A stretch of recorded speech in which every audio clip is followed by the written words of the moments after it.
ನನ್ನ ಹೆಸರು ಮೊಹಮ್ಮದ್ ಹನೀಫು, ಬೆಳ್ತಂಗಡಿ ತಾಲೂಕು, ಬಲಂಜ ಗ್ರಾಮ. ಈ ಒಂದು ಮಿಷನ್ ಮಂಗಳೂರಿನಿಂದ ಬೆಂಗಳೂರಿಗೆ ಹೊರಡಕ್ಕೆ ಮೊನ್ನೆ ಎಲ್ಲ ಡ್ರೈವರ್ಸ್ ಅವರು, ಅದೇ ರೀತಿ ಎಲ್ಲ ಸಂಘ ಸಂಸ್ಥೆಯವರು, ಅದೇ ರೀತಿ ನಮ್ಮ KMCC ಸಂಸ್ಥೆಯವರು, ಅದೇ ರೀತಿ ಎಲ್ಲ ನಾಗರಿಕರು ಸಪೋರ್ಟ್ ಮಾಡಿದ್ದಾರೆ. ಈ ಒಂದು ಮಗುವಿಗೋಸ್ಕರ, ನನಗೋಸ್ಕರ ಅಲ್ಲ, ಈ ಮಗುವಿನ ಪ್ರಾಣವನ್ನು ಉಳಿಸ್ಬೇಕಂತ ಹೇಳಿ ಎಲ್ಲರೂ ಸಪೋರ್ಟ್ ಮಾಡಿದ್ದಾರೆ. ಅದಕ್ಕೆ ಹಾಸ್ಪಿಟಲಿಂದ ನಮಗೆ ಕೊಟ್ಟಿರೋದು 5 hours ಜರ್ನಿ. ಆ 5 ಹವರ್ಸಲ್ಲಿ ನಿಮಗೆ ಬೆಂಗಳೂರಿಗೆ ತಲುಪಿಸ್ಬೋದಾ, ಅದೊಂದು ಕಾರಣವಾಗಿತ್ತು. ಆ ಒಂದು ನನ್ನ ಮನಸ್ಸಲ್ಲಿ ನನಗೊಂದು ಟೆನ್ಷನ್ ಆಗಿತ್ತು, ಇದು 5 ಹವರ್ಸಲ್ಲಿ ಅಲ್ಲಿಗೆ ರೀಚ್ ಆಗ್ಬೋದು ಅಂತ. ಅದಕ್ಕೆ ಹಾಸ್ಪಿಟಲಲ್ಲಿ ಅವರು ಡಿಸ್ಚಾರ್ಜ್ ಮಾಡಲ್ಲ ಅಂತ ಸ್ಟಾರ್ಟಿಂಗಲ್ಲಿ ಹೇಳಿದರು. ಆಮೇಲೆ ಈ ಮಗುವಿನ ಅಪ್ಪ, ತಂದೆಯವರೇ ಹೇಳಿರೋದು, ನಾವು ನಮ್ಮ ಇಷ್ಟದಿಂದ ನಾವು ಡಿಸ್ಚಾರ್ಜ್ ಮಾಡ್ತೇವೆ, ನಮಗೆ ನೀವು ಇವತ್ತೇ ಡಿಸ್ಚಾರ್ಜ್ ಮಾಡಿ ಕೊಡಬೇಕು, ನಾವು ಆಂಬುಲೆನ್ಸ್ ಬರೋಕ್ಕೆ ಹೇಳಿದ್ದೇವೆ ಅಂತ. ಆವಾಗ ಅವರು ಓಕೆ ಅಂತ ಹೇಳಿದರು. ಆಮೇಲೆ ಸ್ವಲ್ಪ ಕಂಡೀಷನ್ ಮೋಸ್ಟ್ ಇತ್ತು, ಕಂಡೀಷನ್ ಸ್ವಲ್ಪ ಪ್ರಾಬ್ಲಮ್ ಇತ್ತು. ಆವಾಗ ಸ್ವಲ್ಪ BP ಹೈ ಆಗ್ತಿತ್ತು, ಲೋ ಆಗ್ತಿತ್ತು. ಆವಾಗ ಶಿಫ್ಟ್ ಮಾಡೋಕ್ಕೆ ಆಗ್ತಿರ್ಲಿಲ್ಲ. ನಮಗೆ ಟೈಮಿಂಗ್ಸ್ ಹೇಳಿರೋದು 10ವರೆಗೆ ಶಿಫ್ಟ್ ಮಾಡಬೇಕಂತ. 10ವರೆಗೆ ಆಂಬುಲೆನ್ಸ್ ಆಲ್ರೆಡಿ ಹಾಸ್ಪಿಟಲಲ್ಲಿ ಇದೆ. ಆವಾಗ ಅವರು ಆಂಬುಲೆನ್ಸ್ ಎಲ್ಲ ಬಂದು ಚೆಕ್ ಮಾಡಿದರು, ಎಲ್ಲ ಆಂಬುಲೆನ್ಸ್ ಎಲ್ಲ ಓಕೆ. ಮಗುವನ್ನು ಶಿಫ್ಟ್ ಮಾಡ್ತಾಯಿಲ್ಲ. ಯಾಕೆ ಶಿಫ್ಟ್ ಮಾಡ್ತಾಯಿಲ್ಲ ಅಂತ ಕೇಳಿದರೆ ಪಲ್ಸ್ ಕಡಿಮೆ ಇದೆ, ಇವಾಗ ಶಿಫ್ಟ್ ಮಾಡೋಕ್ಕಾಗಲ್ಲ ಅಂತೇಳಿ. ಲಾಸ್ಟು 11ವರೆ ಹೇಳಿದರು. ಲಾಸ್ಟ್ 12 ಗಂಟೆ ಆಯಿತು. ಲಾಸ್ಟ್ 12:05ಕ್ಕೆ ಶಿಫ್ಟ್ ಮಾಡಿ ಕೊಟ್ಟರು. ಆ 12:05ಕ್ಕೆ ಮಂಗಳೂರಿನಿಂದ ನಮಗೆ ಟ್ರಾಫಿಕ್ ಪೊಲೀಸವರು, ಅದೇ ರೀತಿ ಆಂಬುಲೆನ್ಸ್ ಯೂನಿಯನ್ ಅವರು, ಅದೇ ರೀತಿ ಎಲ್ಲ ಸಂಘ ಸಂಸ್ಥೆಯವರು, ಅದೇ ರೀತಿ ಆಟೋ ಚಾಲಕರು, ಟ್ಯಾಕ್ಸಿ ಚಾಲಕರು, ಬಸ್ ಚಾಲಕರು ಎಲ್ಲರೂ ನನಗೆ ಸಪೋರ್ಟ್ ಮಾಡಿದ್ದಾರೆ. ಈ ಒಂದು ಮಗುವಿನ ಪ್ರಾಣ ಉಳಿಸೋಸ್ಕರ ಈ ಒಂದು ಸಂಸ್ಥೆಯಲ್ಲಿ, ಈ ಒಂದು KMCC ಆಂಬುಲೆನ್ಸ್, ಈ ಸಂಸ್ಥೆಯಲ್ಲಿ ನಾನು 9 ವರ್ಷದಿಂದ ಒಂದು ಡ್ರೈವರಿಯಾಗೆಲ್ಲ ನಾನೊಂದು ಇದು ಜನಗಳ ಸೇವೆ ಮಾಡಬೇಕಂತ ಹೇಳಿ ಆ ಆಂಬುಲೆನ್ಸಲ್ಲಿ ನಾನು ವರ್ಕ್ ಮಾಡ್ತಾ ಇದ್ದೇನೆ. ಆಲ್ರೆಡಿ ನಾನು ಖಾಲಿ ಆಂಬುಲೆನ್ಸ್ ಡ್ರೈವರ್ ಅಲ್ಲ, ನಾನು ಆಂಬುಲೆನ್ಸ್ ಡ್ಯೂಟಿ ಇಲ್ಲದಾಗ ಹಾಸ್ಪಿಟ್ಲಲ್ಲಿ ಪೇಷಂಟು ಯಾರು ಬಡವರಿದ್ದರೆ ಅವರಿಗೆ ಹೆಲ್ಪ್ ಮಾಡಿಕೊಡೋದು ಅಂಥ ಕೆಲಸವನ್ನು ಕೂಡ ಮಾಡುವಂಥ ಒಂದು ವ್ಯಕ್ತಿ. ಇದನ್ನೆಲ್ಲ ಜನಗಳು ನನ್ನ ಮೇಲೆ ಪ್ರೀತಿ ಇಟ್ಟು ಎಲ್ಲರೂ ಅವರೊಂದು ಪ್ರಾರ್ಥನೆ ಯಾವತ್ತೂ ನನ್ನ ಮೇಲೆ ಇರಬೇಕಂತ ಹೇಳಿ ನಾನು ಹೇಳ್ತಾ ಇದ್ದೀನಿ. ಸರ್, ನೀವು ವರ್ಕ್ ಮಾಡೋ ಹಾಸ್ಪಿಟಲ್ ನೀವು? ಅದು KMCC, ಬ್ಯಾಂಗ್ಳೂರು KMCC ಅಂತ ಹೇಳಿ ಅದೊಂದು ಟ್ರಸ್ಟು. ಆ ಟ್ರಸ್ಟು ಆಲ್ರೆಡಿ ಆಲ್ ಓವರ್ ಇಂಡಿಯಾದಲ್ಲಿದೆ. ಸಾರಿ, ಆಲ್ ಓವರ್ ಇಂಡಿಯಾ ಅಲ್ಲ, ವರ್ಲ್ಡಲ್ಲಿ ಎಲ್ಲ ಕಡೆ ಆ ಟ್ರಸ್ಟ್ ಇದೆ. ಆ ಟ್ರಸ್ಟಲ್ಲಿ ನಾನು ಆಲ್ರೆಡಿ ನನಗೆ ಇವಾಗ ಪರಿಚಯ, ನಿಮಗೆ ಎಲ್ಲರಿಗೂ ಪರಿಚಯ ಆಗಲಿಕ್ಕೆ ಆ ಒಂದು ಟ್ರಸ್ಟ್ ಕಾರಣ. KMCC, ಬ್ಯಾಂಗ್ಳೂರು KMCC ಆ ಒಂದು ಟ್ರಸ್ಟು. ಆ ಟ್ರಸ್ಟಿಂದಾಗಿ ನಾನು ನಿಮಗೆಲ್ಲರಿಗೆ ಪರಿಚಯ ಆಗ್ತಾ ಇದ್ದೇನೆ. ಆ ಆಂಬುಲೆನ್ಸ್ಗೆ ನನಗೆ ಹತ್ತಬೇಕಾದ್ರೆ ಆ ಟ್ರಸ್ಟೇ ಒಂದು ಕಾರಣ ಅಂತ ಹೇಳಕ್ಕೆ ಇಷ್ಟಪಡ್ತೀನಿ. ಸರ್, ಈಗ ಮಗು ಕಂಡೀಷನ್ ಹೇಗಿದೆ?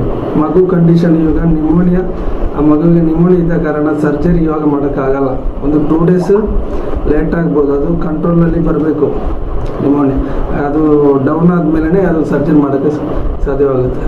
ಅದು ಮಗು ಪೂರ್ ಫ್ಯಾಮಿಲಿ ಇಲ್ಲ, ಇಲ್ಲ ರಿಚ್ ಫ್ಯಾಮಿಲಿ ಇಲ್ಲ? ಮಗು ಫುಲ್ ಫ್ಯಾಮಿಲಿ. ತಮ್ಮ ಪರಿಚಯ ಸರ್, ತಾವು ಎಲ್ಲಿಯವರು? ಜನಕ್ಕೊಂದು ಕನ್ಫ್ಯೂಷನ್ ಇದೆ. ತಾವು ಬೇಸಿಕ್ ಸರ್, ನಾನು ಆಲ್ರೆಡಿ ಬೆಳ್ತಂಗಡಿ ತಾಲೂಕು, ಬಲಂಜ ಗ್ರಾಮ. ಹೆಸರು ಹನೀಫ್ ಅಂತ.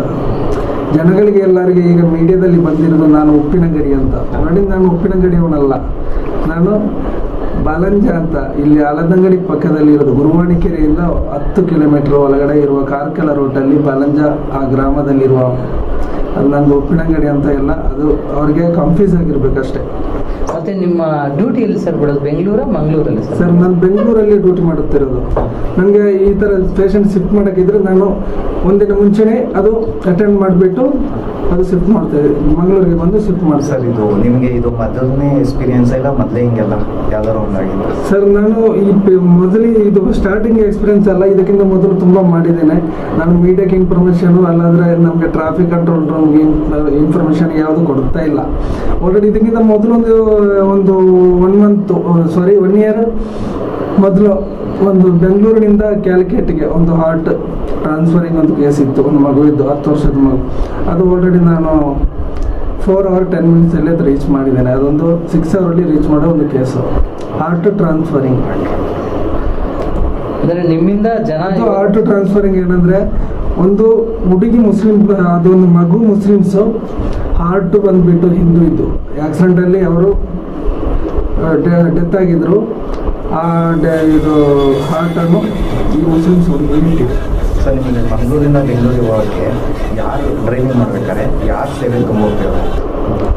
ನನಗೆ ಎಲ್ಲರದ್ದು ನನಗೆ ಸೇವೆ ಉಪಕಾರ ಆಗಿದೆ ಸರ್. ನನಗೆ ಜಾಸ್ತಿಯಾಗಿ ಈ ನಾಗರಿಕರದ್ದು, ಊರಿನವ್ರದ್ದು, ಎಲ್ಲ ಮಂಗಳೂರಿಂದ ಸ್ಟಾರ್ಟ್ ಮಾಡಿದಂಗೆ BC ರೋಡು, ಕಲ್ಲಡ್ಕ, ಉಪ್ಪಿನಂಗಡಿಯಲ್ಲಿ ತುಂಬ ಫ್ರಾಡ್ ಆಗಿತ್ತು.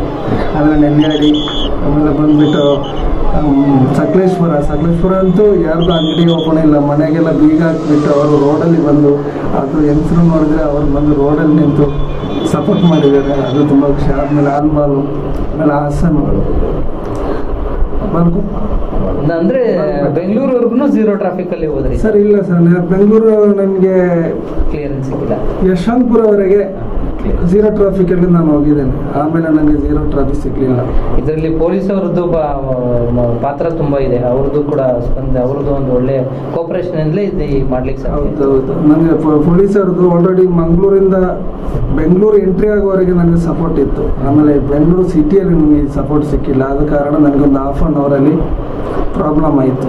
ಸರ್, ಈ ವಿಷಯವಾಗಿ ತಾವು ಒಂದು ವಿಷಯನ ಏನು ಹೇಳಲಿಕ್ಕೆ ಇಷ್ಟಪಡ್ತೀವಿ, ಒಂದು ಒಳ್ಳೆ ರೋಡ್ ಇದ್ರೆ, ಒಂದು ಒಳ್ಳೆ ವ್ಯವಸ್ಥೆ ಇದ್ರೆ, ನಿಜವಾಗ್ಲೂ ಒಂದು ಆಪತ್ಕಾಲದಲ್ಲಿ ಒಂದು ನಾವು ಕರೆಕ್ಟಾದ ಗೋಲ್ ಹೋಗ್ಬೇಕಂತ ಜಾಗನ ನೀವು ಅಂದ್ಕೊಂಡಂಗೆ ಹೋಗ್ಬೋದು ಅಂತ ಅನ್ಕೊಂತೀರಾ, ಒಳ್ಳೆ ರೋಡ್ ಇದ್ರೆ? ಸರ್ ಇಲ್ಲ ಸರ್, ಇದು ಎಲ್ಲರ ಡ್ರೈವಿಂಗ್ ಅಂದ್ರೆ ಎಲ್ಲರಿಗೂ ಈ ತರ ಹೋಗಕ್ಕೆ ಸಾಧ್ಯವಿಲ್ಲ. ಯಾಕಂದ್ರೆ ಅದು ಒಬ್ಬೊಬ್ರದೊಂದು ಮನಸ್ಸಲ್ಲಿ ಬರುವಂತದ್ದು. ಈ ತರ ನನಗೆ ಡ್ರೈವಿಂಗ್ ಮಾಡ್ಬೋದಾ, ಈ ತರ ಈಗ ನಾನು ಮಾಡಿದಾಗ ಇನ್ನೊಬ್ಬರಿಗೆ ಡ್ರೈವಿಂಗ್ ಮಾಡೋಕ್ಕೆ ಸಾಧ್ಯ ಇಲ್ಲ, ಅವನು ಮಾಡಿದಾಗ ನನ್ಗೆ ಮಾಡೋಕ್ಕೆ ಆಗಲ್ಲ. ಅದೊಂದು ಏನಂದ್ರೆ ಅವನ ಮನಸ್ಸಲ್ಲಿ ಹುಟ್ಟಿರೋ ಒಂದು ಗುಣ ಅದು, ಆ ಡ್ರೈವಿಂಗ್. ಅವನಿಗೆ ಯಾವ ತರ ಕಂಟ್ರೋಲ್ ಮಾಡ್ಬೋದು, ಯಾವ ಸ್ಪೀಡಲ್ಲಿ ಹೋದ್ರೆ ಕಂಟ್ರೋಲ್ ಬರುತ್ತೆ, ಅದು ಅವನ ಕೈಯಲ್ಲಿ ಇರೋದು. ಇನ್ನೊಬ್ಬರಿಗೆ ಬಂದು ಈಗ ನಾನು ಮಾಡಿದಂತ ಇನ್ನೊಬ್ಬ ಹೋದ್ರೆ ಒಂದು ವೇಳೆ ಇದು ಗಾಡಿ ಅಪ್ಸೈಡ್ ಆಗಕ್ಕೆ ಚಾನ್ಸ್ ಇದೆ. ಈ ತರ ಎಷ್ಟೋ ಆಂಬುಲೆನ್ಸ್ ಆಗಿದೆ ಆಲ್ರೆಡಿ. ಅದು ನಮ್ಮ ಮೈಂಡಲ್ಲಿ ಆಲ್ರೆಡಿ ಅದು ಇರಲೇಬೇಕು. ಸರ್, ಡ್ರೈವರ್ಗಳನ್ನ ಸಮಾಜದಲ್ಲಿ ಸ್ವಲ್ಪ ಕೆಟ್ಟು ದೃಷ್ಟಿ ನೋಡ್ತಾರೆ, ಅವನು ಡ್ರೈವರು ಅಂತ. ಈ ಡ್ರೈವರ್ಗಳಿಗೆ ನೀವು ಏನು ಹೇಳಕ್ಕೆ ಬಯಸ್ತೀರಿ? ಸೊ ಡ್ರೈವರ್ ಕಡೆ ಕೆಟ್ಟ ವ್ಯಕ್ತಿ ಅಂತ ಇವಾಗ ಆಲ್ರೆಡಿ ಅದು ಯಾರು ಹೊರಗಡೆ ಅವ್ರು ಹೇಳ್ತಾರೆ, ಡ್ರೈವರ್ ಅವರು ಯಾರು ಹೇಳಲ್ಲ. ಯಾರಾದ್ರೂ ಒಬ್ಬ ತಪ್ಪು ಮಾಡಿದ್ರೆ ಅದು ಎಲ್ಲರಿಗೂ ಬರುತ್ತೆ. ಈಗ ನನ್ನ ಉದ್ದೇಶದಲ್ಲಿ ನನಗೆ ಈಗ ಎಲ್ಲರೂ ಸಪೋರ್ಟ್ ಮಾಡಿದರೆ ನಾನೀಗ ಒಂದು ಫೇಮಸ್ ಅಂತ ಎಲ್ಲರೂ ತಿಳ್ಕೊಂಡಿದ್ದಾರೆ. ಬಟ್ ಈ ಡ್ರೈವರ್ ಅವರು ಇದೇ ಒಂದು ಎಲ್ಲರಿಗೂ ಕಾರಣ ಅಂತ ಹೇಳಕ್ಕೆ ನಾನು ಇಷ್ಟಪಡ್ತೇನೆ. ಯಾಕಂದ್ರೆ ಇನ್ನು ಡ್ರೈವರ್ ಅವರಿಗೆ ಯಾರು ಕೀಳಾಗಿ ನೋಡಬಾರ್ದು. ಇದನ್ನ ಹೇಳಕ್ಕೆ ಇಷ್ಟಪಡ್ತೀನಿ. ಅದರಲ್ಲಿ ಕೆಲವೊಬ್ರು ಕರೆದಿದ್ದ ಕಡೆ ಬರಲ್ಲ. ನಮ್ಗೆ ಕೇಳ್ಪಟ್ಟಂಗೆ ಒಂದು ಬೆಂಗಳೂರಿಂದ ಮಂಗಳೂರಿಗೆ ಬನ್ನಿ ಅಂದ್ರೆ, ಅಥವಾ ಇನ್ನೊಂದೆಲ್ಲೋ ದೂರ ಬರಲ್ಲ, ಆ ಥರದ ಮನಸ್ಥಿತಿ ಇರ್ತಾರೆ. ಅವ್ರಿಗೆಲ್ಲ ಏನು ಹೇಳಕ್ಕೆ ಇಷ್ಟಪಡ್ತೀರಿ? ಮನಸ್ಸಂದ್ರೆ ಡ್ರೈವರ್ ಅವ್ರು ಎಲ್ಲರೂ ಒಂದೇ ರೀತಿ ಮನಸ್ಸಿರ್ಬೇಕಂತ ನಾನು ಹೇಳಕ್ಕಾಗಲ್ಲ. ಈಗ ನನ್ನ ಮನಸ್ಸು ಒಂಥರ ಇರ್ಬೋದು, ಬೇರೆಯವ್ರದ್ದು ಒಂದು ಸೇವೆ ಮನೋಭಾವ ಬಂದಾಗ, ಸೇವೆ ಅಂದ್ರೆ ಅವ್ನ ಲೈಫಲ್ಲಿ ಸೇವೆನೆ ಅಂತ ಮಾಡ್ಬೇಕಂತ ಹೇಳಿದ್ರೆ ಅವನು ಯಾವ ಇದು ಟ್ರಿಪ್ ಬಂದ್ರು ಅವನು ಹೋಗ್ತಾನೆ. ಈಗ ನಮ್ದು ಉದ್ದೇಶ ಅದು, ಯಾವ ರಾತ್ರಿ ಟ್ರಿಪ್ ಬಂದ್ರು ನಾವು ಹೋಗ್ತೇವೆ. ನಾವು ಸೇವ್ ಮಾಡಕ್ಕಂತಾನೆ ಇರೋದು, ಜನಗಳಿಗೋಸ್ಕರ ನಾನು ಹುಟ್ಟಿರೋದು. ಇವತ್ತು ನೀವು ಹೀರೋ ಆಗ್ಬಿಟ್ಟಿದ್ದೀರಿ, ಜನದ ಮಟ್ಟಿಗೆ, ರಾಜ್ಯದ ಮಟ್ಟದಲ್ಲಿ ಹೆಸರು ಮಾಡಿದ್ದೀರಿ. ಜನ ನಿಮ್ಮನ್ನ ಗುರ್ತಿಡಿದು ಸೆಲ್ಫಿ ತಗೊಳ್ಳೋ ಮಟ್ಟಕ್ಕೆ ಒಬ್ಬ ಸೆಲೆಬ್ರಿಟಿಯಷ್ಟು ಜನ ಇಷ್ಟಪಡ್ತಾರೆ ಅಂದರೆ ನೀವು ಮಾಡಿದ ಕೆಲಸ, ನೀವು ನಿಮ್ಮ ನಡವಳಿಕೆ, ನಿಮ್ಮ ಒಂದು ಇವತ್ತು ಇಟ್ಕೊಂಡಿರೋದು ಇದು ಅಂತ ಅನ್ಸುತ್ತೆ. ನೀವು ಇದ್ರ ಬಗ್ಗೆ ಏನು ಹೇಳಕ್ಕೆ ಇಷ್ಟಪಡ್ತೀರಿ?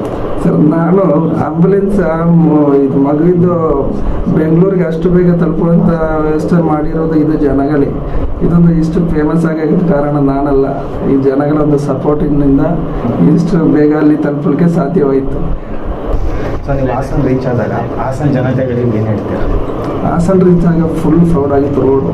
ಅಲ್ಲಿ ನನಗೆ ಅಲ್ಲಿ ಒಂದು ಹಂಪ್ ಇತ್ತು ಒಂದು ಸೈಡು, ಅದು ನನಗೆ ಬೈಪಾಸಲ್ಲಿ ಇವರು ಡಿವೈಡರ್ ಚೇಂಜ್ ಮಾಡಿ ಲೆಫ್ಟ್ಗೆ ಫುಲ್ ಸೈಡ್ ಆಗಿತ್ತು, ಆಮೇಲೆ ತಿರ್ಗಾ ರೈಟಿಗೆ ಬಂದು. ಅದು ಈ ವಿಡಿಯೋ ನೋಡಿದ್ರೆ ಎಲ್ಲರಿಗೂ ಗೊತ್ತಾಗುತ್ತೆ. ಅದು ಸ್ವಲ್ಪ ಎಲ್ಲರ ಮನಸ್ಸಲ್ಲಿ ಒಂದು ಅಪ್ಸೆಟ್ ಆಗುವ ರೀತಿಯಲ್ಲಿ ಇರುವ ಒಂದು ಪೊಸಿಷನ್ ಅದು ಆವಾಗ ಎಲ್ಲರೂ ಒಂದು ಟೆನ್ಷನಲ್ಲಿ ಇದ್ರು ಅಷ್ಟೇ.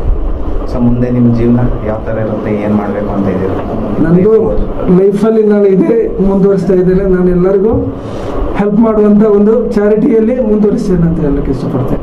ನಿಮ್ಮ ಈ ಭವಿಷ್ಯ ಇನ್ನೂ ದೊಡ್ಡ ಮಟ್ಟಿಗೆ ಉಜ್ವಲ ಆಗಲಿ, ನೀವು ಇನ್ನೂ ದೊಡ್ಡ ಮಟ್ಟಿಗೆ ದೊಡ್ಡ ಮಟ್ಟಿಗೆ ಹೆಸರು ಮಾಡಲಿ ಅಂತ ನಮ್ಮ ವೈಬ್ರೆಂಟ್ ಮೈಸೂರು ಚಾನಲ್ ಕಡೆಯಿಂದ ನಾವು ಹಾರೈಸ್ತೀವಿ ಸರ್.